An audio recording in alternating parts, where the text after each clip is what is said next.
evening tonight, and we couldn't have asked for any better weather for this event, so we've got off to a great start here. Myself and Brian, with the help of Jason, have just got this fire going and done a little bit of the lighting and a little bit of admin to get this all set up for you. And I can hear Marc's vehicle. He's not far from us, so I hope you enjoyed the last half hour of drive with Marc. I'm not sure what you guys did see, so I'll wait for him to get you and let me know. But welcome to the campfire, folks, and what's important for you to realize is that this is a great opportunity for us to answer some of your questions that we may not get to while we're out on drive, and please try and get those questions through to us at hashtag Safari Live on Twitter and questions@WildEarthTV on email. Now, another nice thing about these fireside chats is that we don't necessarily need to answer questions that are relative to what we're looking at, which is what we try and focus on doing when we are out on drive. So when we're in a sighting of buffalo, we try to answer questions that are buffalo related, whereas here we could be answering questions about anything that you may be interested in, about our lives, about our histories, exciting stories. So get those questions through to us, and myself and Marc will do our best job at answering them for you. I'm not sure what many of your plans are for this evening. We don't really have much of a plan, considering it is New Year's Eve, other than this. We may have one or two drinks a bit later, but being out in remote locations like this, there's not too many people to meet up with, and often if there are people around, they're great distances away. So we don't have any plans for later this evening, but I'm sure some of you may well have plans, and if not, and you're just taking it easy, well, there's nothing wrong with that either. You may be able to hear Marc's vehicle. He's just approaching now with VM. And look forward to getting things underway here, folks. Myself and Brian found another hornbill nest on our way here. So the hornbill nest quest continues. We've now got 3 nests, 2 of which are red-billed hornbills, and one of which is the one that we found this afternoon that Brian managed to show you guys so beautifully, the hornbill rolling. And good evening, Marc. Welcome. Welcome. Hello, Scott. How are you doing?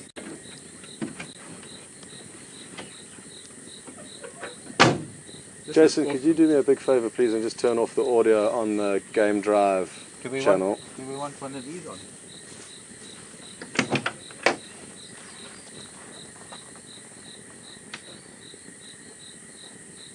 So, Marc, how was your last half an hour? Well, it wasn't only the last half hour, Scott, it was the whole afternoon. Exactly, but I got a few updates on your afternoon as we went along, but the last half an hour, I'm not sure of what happened.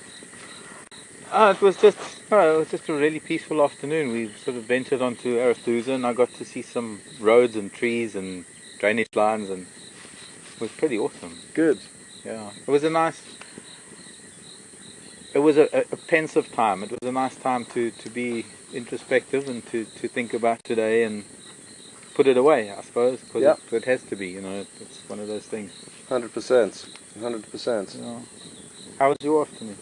It was good. We started off looking for Karula. There was a lot of game viewers that came into that area, so we moved out and let them snoop around, and didn't share any updates of them finding any signs of her. And then when we went back later, once everyone had moved out of that area, we did find her tracks heading along Mvubu Road, but snooped around that area and didn't come up with anything. So she did head closer towards the lodge from where she last was. One of her areas that she used to go when she left Gari Dam would be to go up Mvubu Road, and I think it's called Tambuti Pan, just on the other side of Buffels of Cutline. Okay. There were so many times when she left Gari. No, her boys, Mishun and Duna. Okay. When she left them there, and there was a lot of times that drainage line from that little Tambuti Dam that comes down and it runs over Buffels or Cutline, that's the same drainage line that runs into Gari Dam. So on that crossing where Buffels or Cutline is, there's a beautiful spot there where we spend a lot of time with those boys. Okay. On kills. And might I add, there was the first time I found a hypoxis flower here. It's a beautiful yellow flower. Okay. Wild potato. Good. These are all such important stories, folks, that Marc and I do discuss as much as we can, especially with Marc's knowledge and experience of this specific area, and especially of also Karula as an individual leopard and areas where she likes to move. So having somebody like Marc here who spent time here in the past and has a wealth of experience of this area is so useful for me, because he gives me that kind of information of where she could be. And it's just like that the other day that I found a leopard in an area that you said that they spent a lot of time there, and we went there from your insights, and boom. I think she is a creature of habit. I think that's probably one of her qualities. I don't know, it's just something that leopards actually do, is that she's had so many successful litters that she has raised in pretty much the same area, that she knows the area well enough. And I think it was just a really freak thing that happened. I mean, I know I'm going back to it, and I shouldn't. But there are a lot of things that subsequent litters of cubs have done over the years, and using that drainage line all the way up to Buffels of Cut line, using that drainage line that you're talking about now, that's at Philemon's Dip at the pump house, same thing. It's just an area they always do. Sorry, I'm going to distract you because you're going to think, oh, I've pulled a plant out. Marc, who loves plants, this is an alien. And while I love plants, this alien shouldn't exist here. It's a blackjack. It's got these heads of seeds that get into everything. They stick to your clothes and your socks. Like the zinnias, they don't belong, and they take up place where there should be plants that are feeding the animals and not poisoning them. And that's not poison. It's just a noxious weed. So I did my weeding for the day. Well done, Marc. Well done. Getting your fix of gardening for the day. I should pull out the zinnias too while I'm at it. Alex, can you hear me in control? Sorry, I'm just double checking. Okay, cool. Okay, cool. Alex is on the other end, which is good. I was just making sure that Jason didn't turn down the wrong audio knob. There's two different channels that we listen to when we're out on drive, and one is directly to the final control, which is mainly to Alex, who's directing, and the other channel that we have is the game drive channel. So the game drive channel was just going on in my ear, and we didn't need to hear what the game drives were up to now, so I asked Jason to kindly turn it off for me, and I was just double checking that we still had comms with Alex, and we do. And Alex, we are ready for any questions that you may have, so send them through. This from the broken sickle bush back there. Must be hard to find wood that's not wet at the moment. Okay, well, Marc, we've just got a question through from Pam. Good evening, Pam, and welcome to the Fireside. Pam is asking for us to elaborate and let her know on any stories of owls or owls that we may find in this area. It's sort of a wide-ranging question. It is a perfect question. We can work it from any angle. I'll take one of the biggest, and I'll say, yeah, we got the giant eagle owl. Okay. And where's Pam from? Do we know where Pam's from? I'm not sure where Pam is from. Pam, I don't know where you're from, but what I've learned recently about the giant eagle, UK. Yeah. I don't know what owls there are I know one owl that, of course, is worldwide is the barn owl. It's probably one of the most widely distributed owls, because the barn owl is found in almost every continent. But our giant eagle owl is, I've learned recently, actually bigger than the great horned owl of the North Americas. Okay. But there is a European horned owl, great horned owl, or giant horned owl, I think. And if anyone is sort of on the European continent, anyway, Sweden or any of those countries where you have your horned owls in Europe, what is the size difference to our? And I can think of a couple of people offhand in Finland and the Netherlands. 2 people in Finland and then two people in the Netherlands who are birders, who would probably send us an answer, and some people in England. It's interesting, the owls, because you've got such a wide variety of owls, from the big ones like the eagle owls, but the tiny little pearl-spotted Scots owls that are grasshopper hunters, and diurnal owls. Everybody thinks that owls are nocturnal, but there are actually a number of diurnal owls that are quite active during the day. Yeah. and they often prey on small birds. So you always get especially, or rather more so with the smaller owls, you'll get young birds, or rather small birds, not young, but the smaller birds mobbing them, as opposed to the bigger owls that, well, they get the drongos and they get a little bit more attention. Yeah. Yeah, I mean, just yesterday, Pam, myself and Brian were out on drive. Sorry, no, VM, I beg your pardon. VM were out on drive yesterday afternoon, and we were driving along a road and we heard some birds alarm calling quite frantically, a lot of starlings. So we stopped to have a look at what they were alarm calling at, and it could have been any predator. I assumed it was a snake because there'd been a lot of rain and I was hoping to find a snake slithering around. But as I got out the vehicle to check for a potential snake, this owl flew out the tree, and it flew out so quickly that it was hard to get a positive ID on it. But it could have been a marsh owl or a grass owl, a medium-sized owl for this area. But like Mark says, we do have a beautiful variety of owls here, ranging from a massive giant eagle owl, or also known as a Verreaux's eagle owl, to the tiny little pearl-spotted or barred owlets. So we do get many here, but sadly, Mark, I don't know why we haven't had much luck in seeing them. Sometimes you do find especially the day. jackalberries. There's that big jackalberry on Gowrie Cutline. Yeah. There's those big jackalberries down at Twin Dams. They often have owls in. Yeah, I guess it's just one of the things we've got to. But there's that one owl we see on the way home every night. Yes, yes. The giant eagle owl that we have, that seems to sit on the same part of the road every night when on our way home. But yeah, we need to maybe find some more owls. Maybe 2015 will bring more owls, Pam, and we'll be able to showcase the different owls that you get here. But thanks very much for that question, Pam.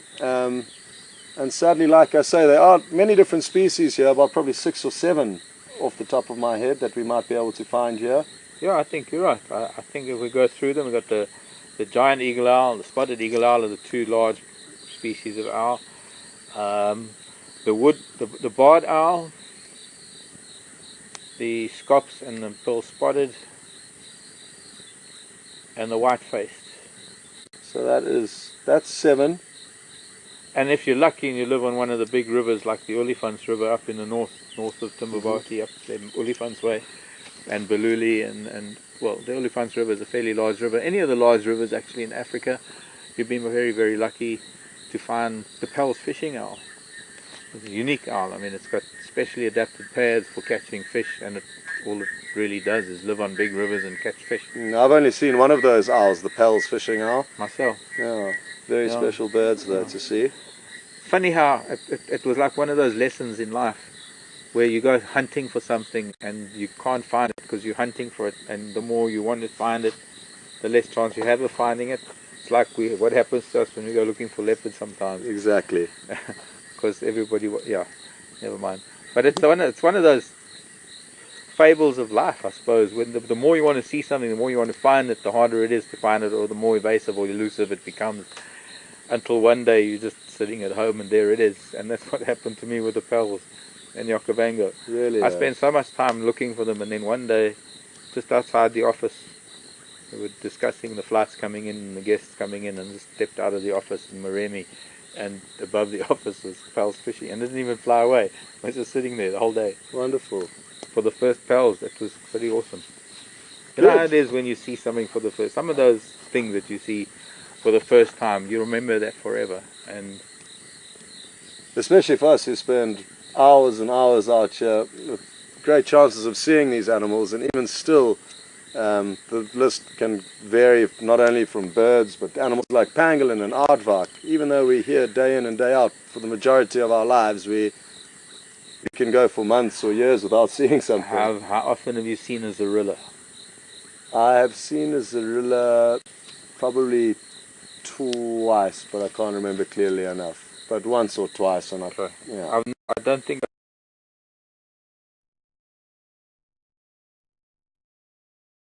didn't ever meet Leishan, but Pete and Leishan used to work for Wild Earth. Marc knows him very well. I got to know Pete for a few weeks here, but very nice guy. And I wonder what he's up to this evening in Namibia. In Namibia, yeah, the desert, the high desert of Namibia. But yeah, the owl quest, I think we should call it. We're going to be on a quest for owls, and then I guess the next few days. Sorry, Mark, I've just got a question coming through there. Alex, sorry, could you go again with that, folks? It's surprisingly difficult. Mark had it last Alex week is talking. with the earpiece, and now I do. Okay, well, I'll just carry on then. I've visited some very nice areas today, and what we've actually done with the vehicles now, Alex was, is we are able to probably map the way we move the vehicles around the property, and then get an idea of signal. I'm not too sure how it's going to work, but for the rest of the time that we're here, for the whole of January, I'm hoping we can get to see a lot more of where we were today, because there's some really pretty areas, and of course it's always different. It's always nicer to see things we haven't been able to see there. And I think, although it doesn't really come across that well on camera, being able to see the difference between one area and another, because the angle of view isn't that great, but I think that the vistas will be enough to be able to appreciate that we're going to be in a new area, and we're going to try and find you some different things. I know that Peter and Hayden were going through some of those areas before, because Djuma was telling me that he had driven some of those roads with the guys before, and now that we've got Jigger back, I think we're going to be concentrating on spending more time there, so that we can alternate between being over there and then being here with the other vehicle with Jigger at the same time. Yeah, it does make such a difference. And myself and Brian were just saying out on drive this afternoon, what a breath of fresh air it is, to have those moments of alone time, to be able to stop and listen. We don't have that same pressure as we do feel that we have when we are permanently live. So, but also just increasing the chances of us 100% having stuff on the camera. 100%. I know there was a time this afternoon, as Alex was going to be cutting to you, and I think you were anticipating it, I suddenly chanced upon all those nyala. There was a bunch of nyala, male and female bulls, and there was a big waterbuck bull, a lot of impala, all in one little scene on a little sort of short grass area. And oh, there's the hippo behind us at the dam. It just seemed right that we just stayed with that, because that's how we want to do it. And I suppose the aim is that as soon as we find something, I don't know if you know it, but we sat with a black-bellied koran, and we almost pulled the whole screen. Well, Djuma did, just with his head when he pulled in his neck and he did his. Oh, really? Because he was. I didn't hear about that. About sadly. 8 feet away from Djuma. I don't know, maybe 8, 10, not even 10 feet away. Okay, cool. On the termite mound, and he was quite happy to just park there and do his neck pulling thing. Okay, good. I don't know how to do it, but it. Okay, well, we do have another question, Mark, Okay. and it's from Susan in the Netherlands. Good evening, Susan. And Susan has asked a question relative to what happened this morning. And for those of you that don't know, folks, just to recap briefly, Mark was with the leopard this morning, and sadly, one of her cubs was killed by a hyena. And now Susan's question, and maybe Mark can answer this, is whether, let's take Karula to make an exact change of scenarios. If Karula came across a hyena den and there were no adults, or the situation presented it, would she kill the cubs, the hyena cubs? That is, I guess that's a question out of the blue. Would never have thought of that, because it's actually a very good question. Susan, wow. I'll have to sort of start the same way as I start all the time. It depends. No, it doesn't. Yes, it does. It's all about animal behavior, and just to I try and get this point across as much as I can, is that where one leopard will do something, another leopard won't.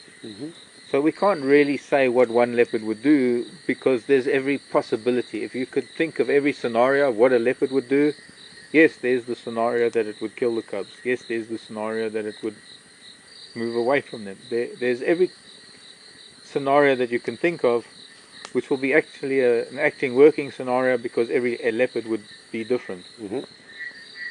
I suppose maybe some leopards would be vindictive enough, or they might be that compelled enough to kill the cubs of the hyena. To simplify the question, let me put it to you like this. If Karula came across hyena cubs and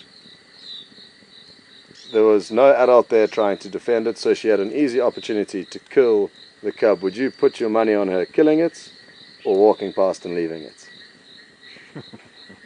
You've got two options. No, I don't. She'd probably kill it. Yeah. So, she probably wouldn't hesitate. but like Mark says, you don't actually know what would happen. So no, I mean, it could be that she leaves it. But yeah, in general, I think I think the odds on a hyena doing it to the leopard are a lot higher. Not to sound frivolous or not to be jocular about it, but yes, the odds of the hyena being that intent on killing another youngsters is probably stronger than the leopard. And the leopard might not want to even chance an encounter, and it might actually just leave it alone. Yeah, that's a good point. That she wouldn't take the risk of an adult coming to defend its cub. You see, hyena don't really. They're resilient. They're strong. They're resilient, and yeah, they might get a few scratches like they did today from Karula. There was one that got a good hiding from her. We didn't see it happen. I think we sort of saw it happen, but it looked like it happened so fast. But I know that in the blink of the eye that it did happen. I know that those claws and those teeth were out, and I know that she inflicted damage because she wasn't warning, she was defending, and she probably raked that hyena something good, but it was just too much for her, I think. You know, the two of them. In all your years, Mark, in the bush, have you ever seen any predator kill a hyena cub? Because I know I haven't. I mean, obviously it could well have happened, but I haven't personally ever seen a leopard or lion kill a hyena cub, where it has often been the other way around, where I've seen or known for a fact that hyena have killed leopards. So like Mark says, there may be a stronger likelihood of hyena doing that. We got termites coming in. If I hold my hand out long enough, I'll get one landing. Come to me, children. No, Scott, I haven't seen any intraspecific predation like that of hyena cubs being killed by anything. But I think that isn't a fair enough answer, because I haven't really seen that many. I haven't been able to observe dens over a consistent amount of time to be able to quantify that answer with any data, because I've only ever visited dens briefly wherever I've been. I've moved around Africa so much in my past that I've never really spent that much time with the same clan that I have spent actually here at Djuma. Yeah. Excuse me. I have with lion and I have with other animals in other parts of Africa, but not with hyena, unfortunately. Because then, you know, they're not that easy to get that close to. And they will come close to us, they'll chew on our tires and they'll tease us if we're sitting at the den and all, but they're not that easy to track down once they've moved the den, because I'm sure they've moved the den. Yeah. We went past there today, and if they'd been there, there would be muddy footprints all over the place, and it's not. And if I remember correctly, a few years ago, when we had the heavy rains, it was pretty much the same thing. By the time the heavy rains came, they'd moved in. I just got to think, there was that den just above Gowrie Dam that they moved. We just need to go and visit some of the old den sites, at least to point some of them out to you. Yeah, that'd be great. There's of course that one up on the northeast, or rather the southeastern corner. Yeah, I've seen that one. Sort of that mini loop on the inside of Leadwood Drive. Yeah. Yeah. That's a beautiful. It is a beautiful lovely setting den, for a den. That. But also probably a little bit too risky, because it's in a drainage line. Yeah. And the one that is high above anything is the one just above Gowrie Dam, which is right close to where, in the middle of the day, Karula got nailed today. Okay. So it might be worth having a look at that den. Okay. You know, when you go up Goober Road. Yeah. And you get that little track that turns down to like room 5 to 8 of the. At that junction, but on the northern side of that junction, there's a big termite mound in there that used to be a den site. Okay, well that's definitely worth checking out. So we need to look at that. And of course it'll be easy because we've had this rain, and after the rain we've had a lot of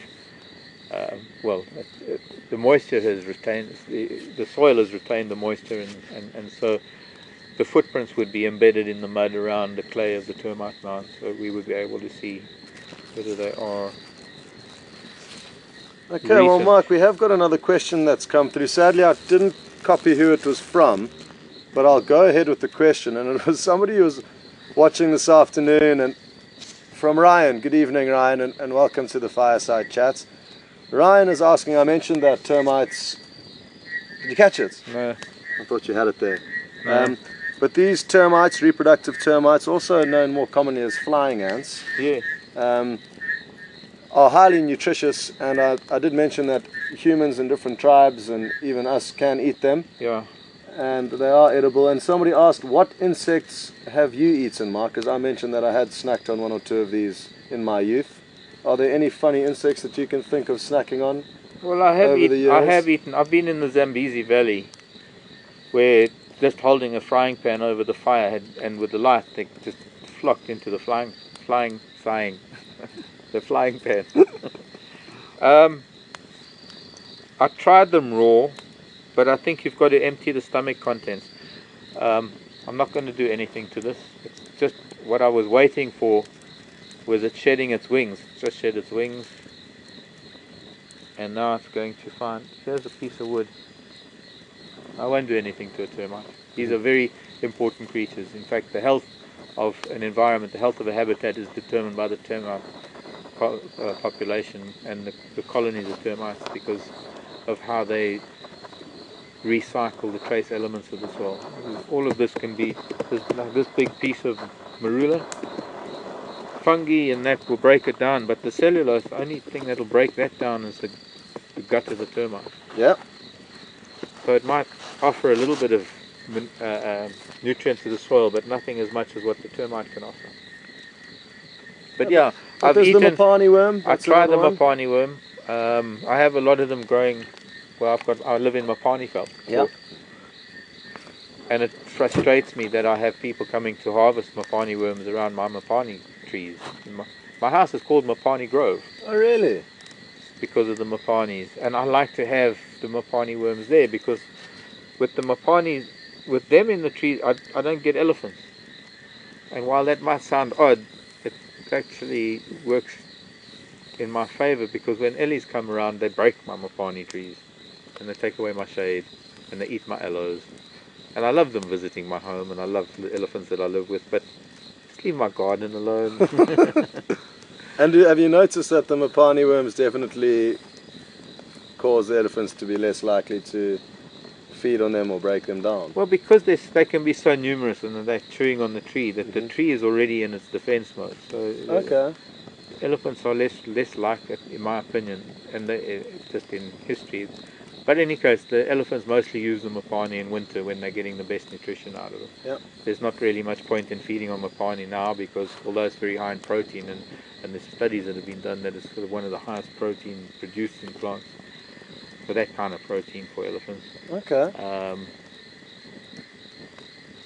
It's still, there's so many other things that are far more nutritious now because it's the wet season. But if you know about Mapani stays green well into the dry season. In fact, way in past even the winter solstice, we've still got green Mapani. So that's sort of more or less when elephants are utilizing it, and that's more for roughage than anything else. It's flushing the system with the Mapani. But thanks, Ryan. Thank you for that question. There aren't too many insects that come to my mind other than these. Well, they're grasshoppers. I've never tried the Mapani worm. Grasshoppers and chocolate-coated cockroaches. Yeah, I mean, I know in some countries scorpions and I've had all prawns. sorts. Fresh land prawns. No, you mean park-time prawns? Yeah. No, I'm talking about like Mozambique tiger prawns. Okay, yes. And langoustine. Aren't they the same thing as similar, creepy I guess. crawlies? They are. So if we can eat them, why can't we eat these creepy crawlies? For sure. Got another question coming through, sorry. Well, crickets, in fact, the protein level that you find in an insect is actually very highly nutritious, and I guess it's one thing that can save starving nations, is breeding insects on such a high scale, because we're just so famous at breeding animals on such high scale, and using the protein as a protein supplement in the diet of our domestic and farmed animals. Okay, well, ready for the next question, and it's from somebody in South Africa. It could be somebody that knows myself or Mark, I'm not too sure, but it's somebody by the name of David. Good evening, David, and welcome. David is apparently interested in becoming a field guide or a game ranger, two different terms for the same job, and there are many different avenues you can go down in order to become a field guide or game ranger, Dave. Basically, the most likely way of doing it and the easiest way of doing it is to apply with one of numerous different safari training companies. There's a long list, and if you put any bush training academy into Google, you'll get a lot of different names coming up there with the different companies that do training, and it varies between doing a 1-month course, 6-month course, 1-year course. So that is one way of going about it, and probably in this day and age the best way to go about it is to get your initial qualifications and then approach a lodge once you are qualified, and then that lodge will take you on, knowing that you're inexperienced, but you've got all the training and necessary qualifications. Yeah. But I'm not sure how old you are, David, but it is an avenue definitely worth pursuing, especially if you are younger. But if you're not younger and you're a bit older, that's also fine. But look at me, I mean, gee. Yes, but as starting out. But Okay, I know many starting people, as I'm sure you do, that have quit office jobs. I want, but not even that. I mean, it doesn't have to be for people just to sort of sideline that, because I know so many people who are so interested in the bush and they love the bush so much. They come from the city, they tend to visit the bush, whether it's periodically or often is irrelevant, but they visit the bush, and invariably are visiting the bush on their own and driving themselves, and they don't have the benefit of a guide to take them around. So many of them do these courses just to learn stuff about the bush, because these courses they're quite comprehensive, they are quite compact, they're quite condensed, and they're able to teach you a lot in a short amount of time. But yes, I think when you look at that, if you take a 10-day course versus a 1-month or a 3-month or one of those internships where you spend a whole year doing the whole thing, obviously the longer you're at it, the more intensive the training, the more intensive the information that you're going to be achieving, and probably the harder it'll become. But if that's what you want, that would be the way to go. I always regret not taking an academic route to some degree, going to get a nature conservation diploma or something. And I think for anybody who's in their youth now that can't really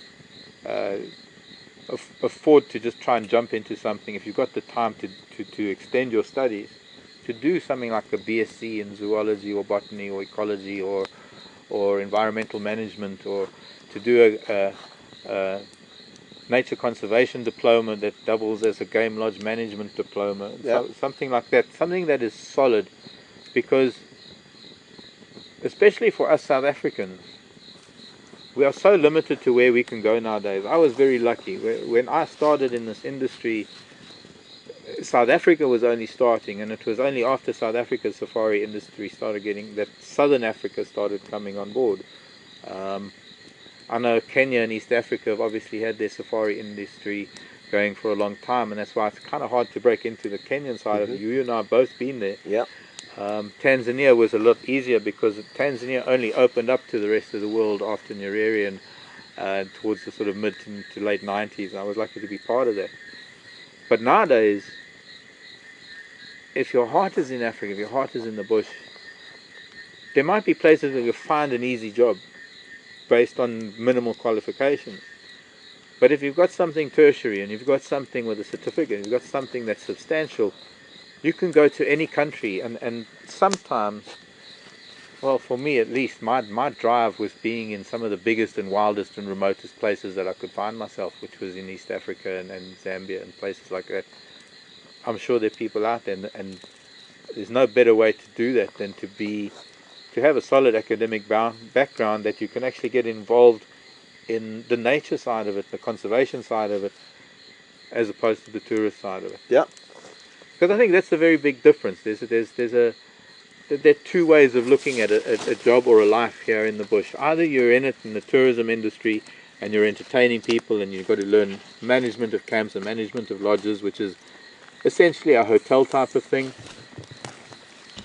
Or you want to be on the conservation side of things, in which case you take a step back from the social world and you become more dedicated to the wildlife that you're involved in, and your life is about living in the bush. But that these days needs academic. The other side, the social side, the game lodges and the tourism side, you might get away with basic qualifications and especially just a hotel diploma or something. But the better you can present yourself on a piece of paper, the better you can position yourself out there from anything, from remote island lodges to remote bush camps and luxury camps anywhere in Africa. And without anything serious, you're not going to get that far just with a Fagasa qualification or a field guides level 1 or 2. And there's going to be a lot of time that needs to be put into it. Nowadays you need to actually spend a lot of time at each level before you can sort of rise up to the next. But sometimes if your heart's really in it, you need to really see some parts of Africa that are now becoming so fussy or so critical in the type of people that they hire for those places, because they have to give them work permits and they have to give them residence permits and things. Yeah. And all of that hinges on the amount of education that person has to transfer or to teach the people that are going to be taking over from them in those countries. And I mean, that was one of the things that I was subject to when I lived in Tanzania and Kenya and Zambia, was I had to train the guys. Well, not had to, but it was part and parcel of the whole thing, and that was why I loved it so much, was because I was bringing something to the table that they wouldn't ordinarily have without me and my background. Yeah. We are very fortunate here in South Africa at the level of guiding and standards of guiding relative to other African countries. So we are. I think sometimes we get a little bit too over the top with our and we expect a little bit too much. But yep.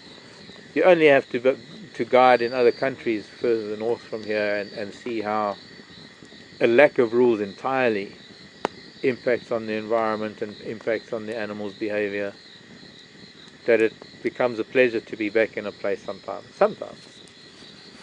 back in a place like this where there are rules about how many vehicles can be at a sighting and how the guides behave with their sightings.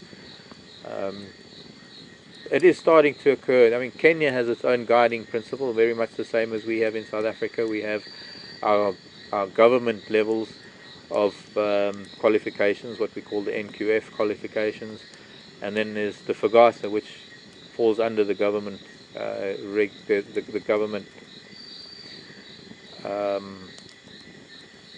requirements to operate as a guide.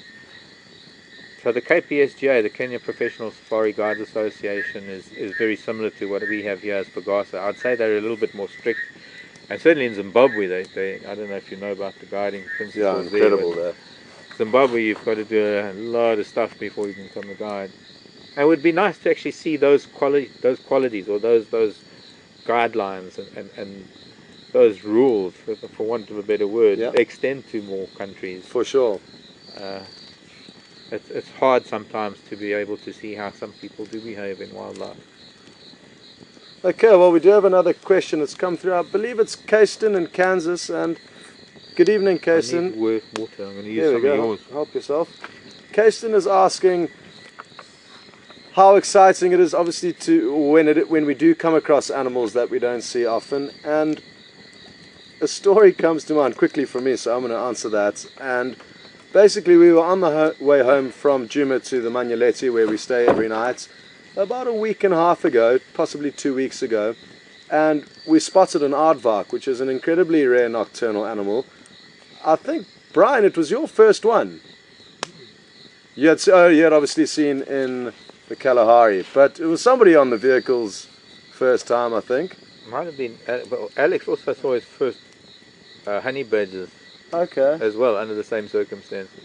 But it's very exciting seeing these rare animals that we don't often see But one thing, and not to be negative, one thing that makes it's obviously there's an initial overwhelming feeling of joy that you are seeing this animal that you haven't got to see before, but sadly, because we don't get to see a lot of these more rare animals, when we do see them, it's a fleeting glimpse. So we don't get to see their behavior and get to understand them too much as an animal, which is what we do get spoiled with animals like leopard and lion and elephant here that have become habituated to the vehicles. You get to live amongst them almost with the animals unknowing, almost as if they don't care or know that you're even there. Whereas with these more rare animals like aardvark or pangolin, if you find them, they tend to either run away or the pangolin curl up in a ball. So it can be hard to really appreciate an animal unless you get to see it acting naturally.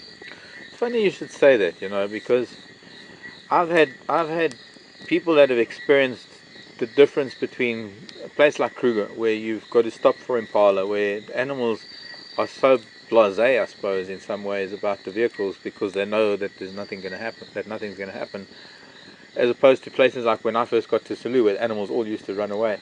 And there would be people that had been to places like Serengeti, where animals are like here. They're very, very relaxed with the vehicles. They're habituated. And suddenly being in a place like Selous or parts of East Africa where at the slightest movement, even here at Salati Game Reserve, it's the same thing. Zebra and wildebeest, they see the vehicle, they run. And that is because there just aren't that many vehicles that have driven around to make them relaxed. They're still not really sure about human beings because these places are so wild.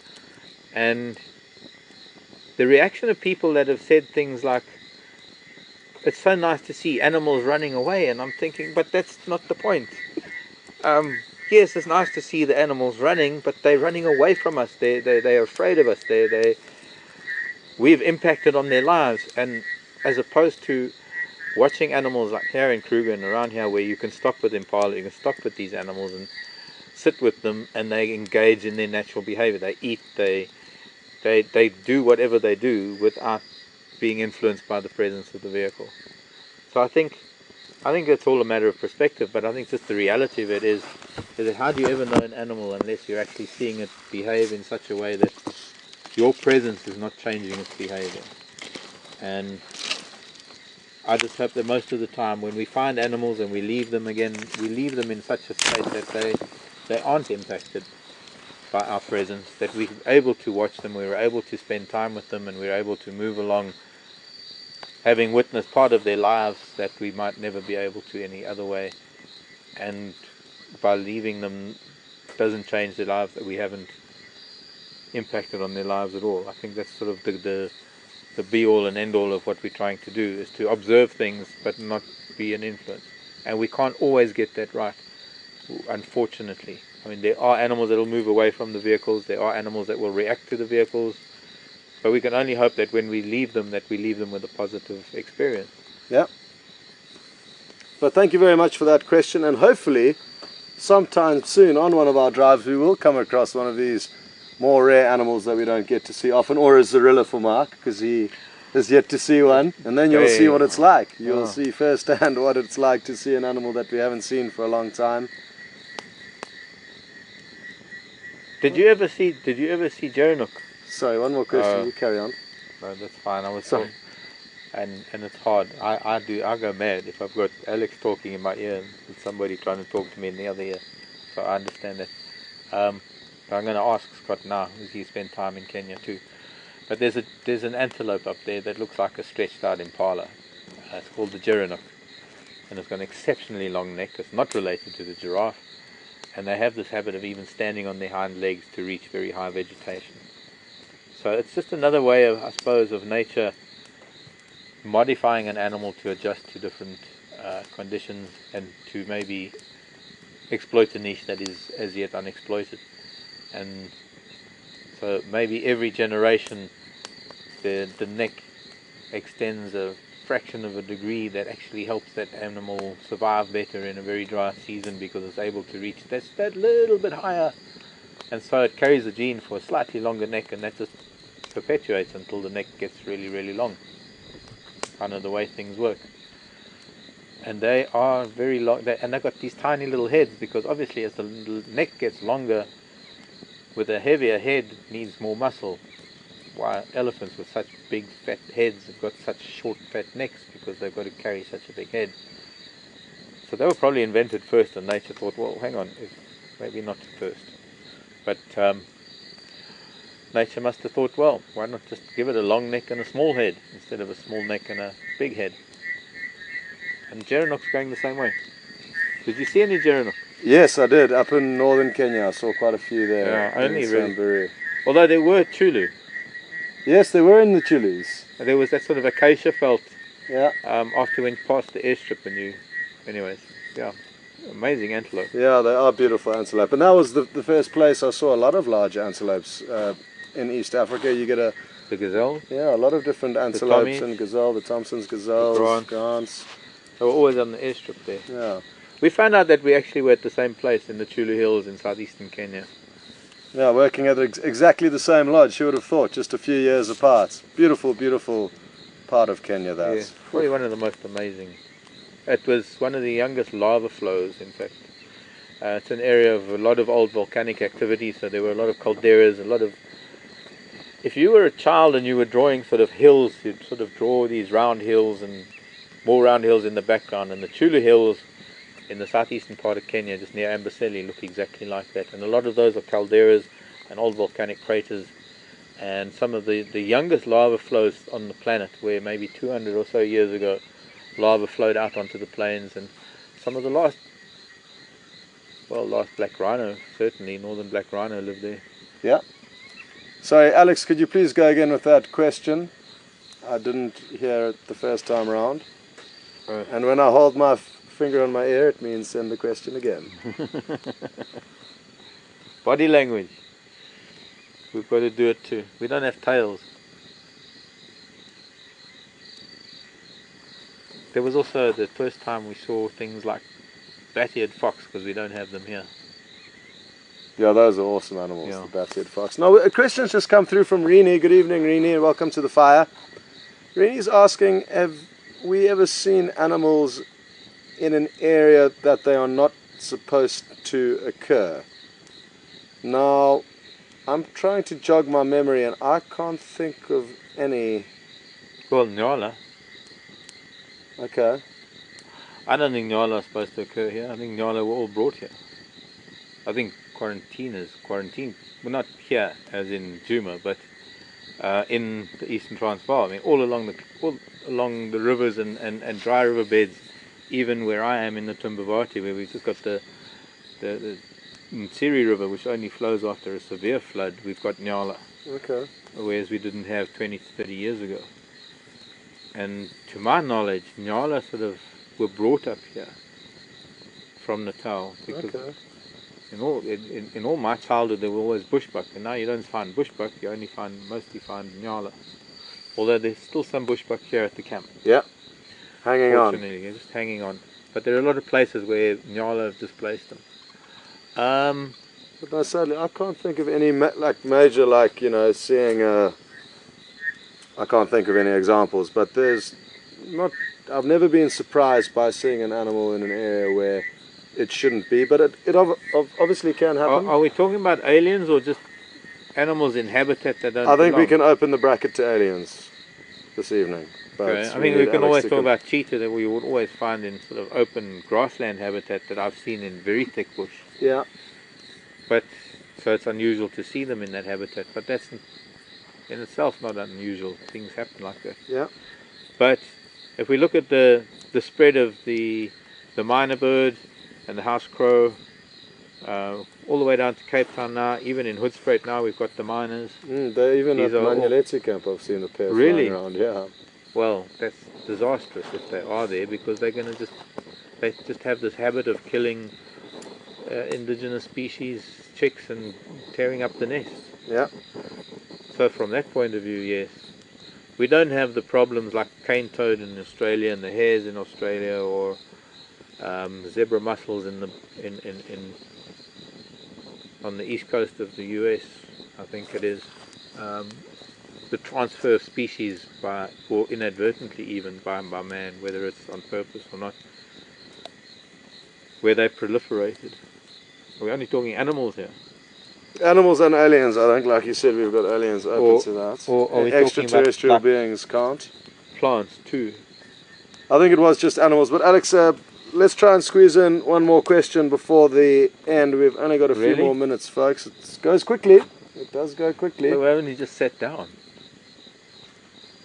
New Year's Eve, folks, we jovial. It's celebration. Who was that song? Celebration time. Come on. 10cc. I don't have a clue, Mark. Before your time. Okay, this is a question for Mark, and it's from Jeffrey. Jeffrey in Texas. I think it was Jeffrey in Texas. And Austin, I think. Jeffrey was asking, with all the years that you've been spending with elephants, different herds of elephants, different individual elephants, do you feel that any individuals potentially know you individually by your voice or your smell or any way, which way, but do you think there are some elephants that have come to know you on a personal level?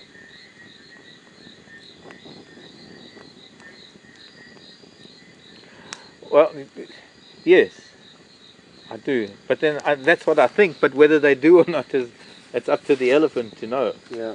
But yes, there were definitely elephant bulls that I lived with in East Africa, in Selous. They were permanently in camp. There were a couple of elephant bulls in the Okavango when I ran a camp in the Okavango that were 24-hour-day bulls in camp. And they definitely got to know my voice. They got to know me. They knew how I would behave, and I knew how they would behave to a degree. Yep. But I was always having to jump in front of a guest trying to put a camera up their trunk, because guests thought that because there's an elephant in camp, it's a tame elephant. Meanwhile, it's a wild bull elephant who just happens to be there because, well, he likes the company, but also because there were other things. You know, the fact that they camp and there's people meant that other animals like the primates, baboons and things didn't come through camp, and a lot of other animals didn't come through camp, so there was a lot more available to the elephants that was not available outside camp. In particular, things like the doom fruits, the doom palm fruits, and certain things that would be grazed and browsed by animals that ordinarily would do so outside camp, but they weren't coming into camp for no other reason other than there was people moving around. And these elephant bulls felt nothing for us people moving around. After all, we had just set up a camp where they'd been feeding for the last 20 or 30 years. So it was more their place than ours, and they just tolerated our presence. And I'm talking about sort of semi-permanent tented camps in East Africa and in Botswana and in Zambia. And at home, I know, at home there's certain elephant bulls that come around, whether I might be biased, you know. I talk to them and they react to my voice. It might be my imagination, it might be my interpretation of their movement that makes it look like they're reacting to my voice. I've stopped a lot of elephants rushing at my landy just by talking to them. Yep. I've got that a lot on video too. But by the same token, they didn't have any ill intent to begin with. Yeah. But it certainly calmed them down when they knew who I was. I hope.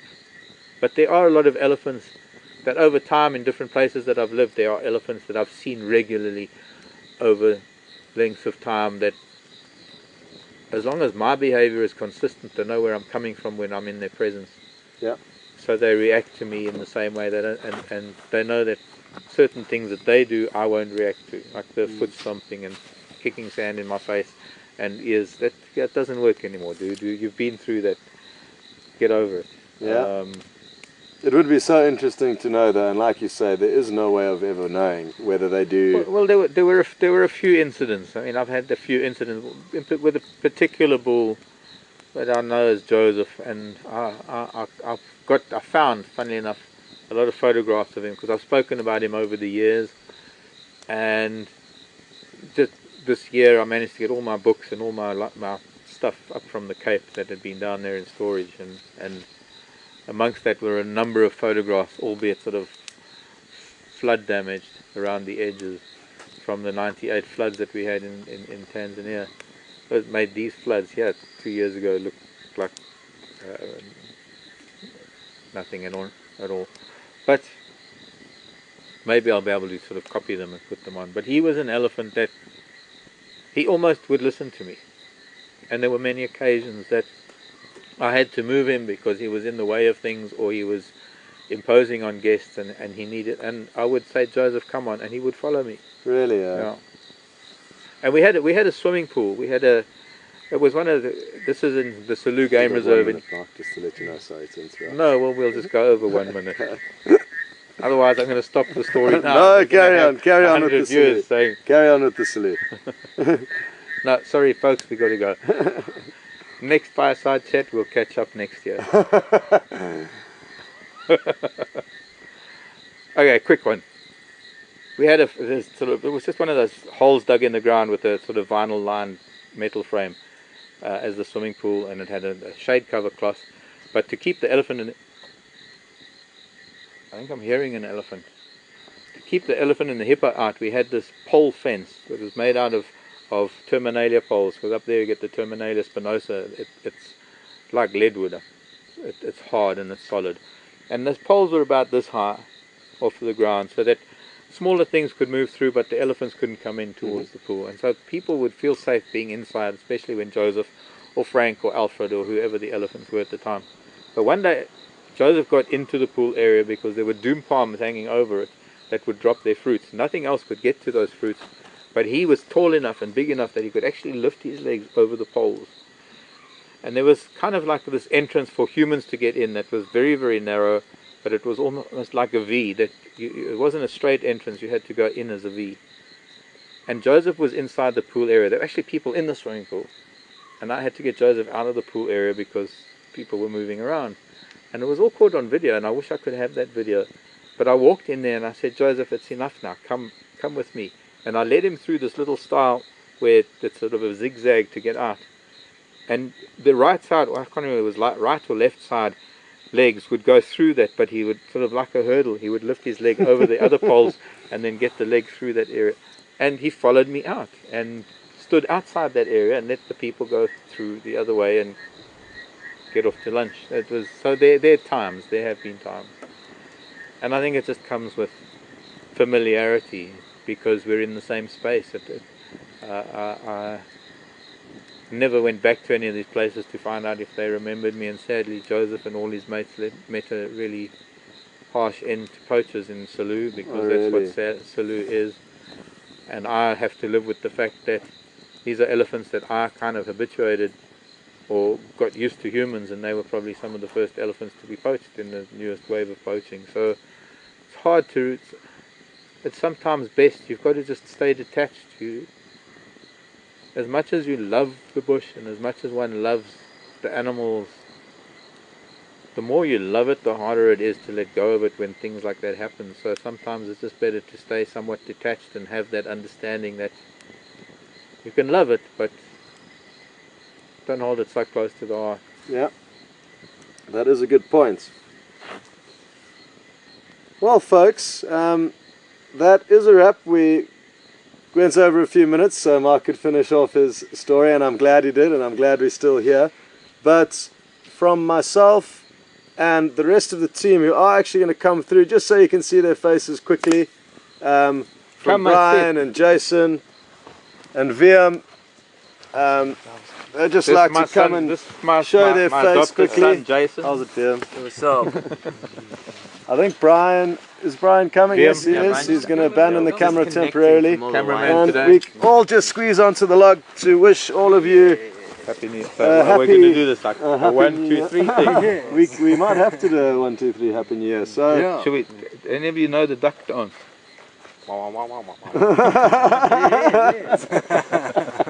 It's not going to happen. Oh, damn. yeah. Sadly, the best dancer amongst us is in the control room at the moment. That's Alex. The rest of us are no good. Alex, it's a pity you're not up here with us. And so for everyone that is watching, there is one person missing, and that is Alex. But he needs to be in the control right now. But from the rest of us... Yeah, but I think we'll get Alex in front of the camera again soon. Exactly. Yes. Behind the wheel, Alex needs to do a drive. He's been stuck in control room a little bit too long. So, from me, Me. Happy New Year. Guys, listen to that properly on the count of 3. 1, 2, 3. Happy New Years! Year's! Okay. And we hope you have a wonderful evening or morning or whatever time of day it is over there. We'll see you in the morning. Yes, we will see you in the out. morning. see you We will next be year. out. So until the morning, all the best, and we'll see you next time. We're going to be out there so all the animals can come and wish us happy birthday. Exactly. I mean, happy New Year. Because they're all going to be rejoicing. They will be. Yes. They will be. And so will we, I'm sure, with whatever we're looking at. I hope so. A new year and a new slate. Yeah. New Year with one more month out here. Yeah. What a great It'll be way to good. start. We do. Yes. Well done, Matt.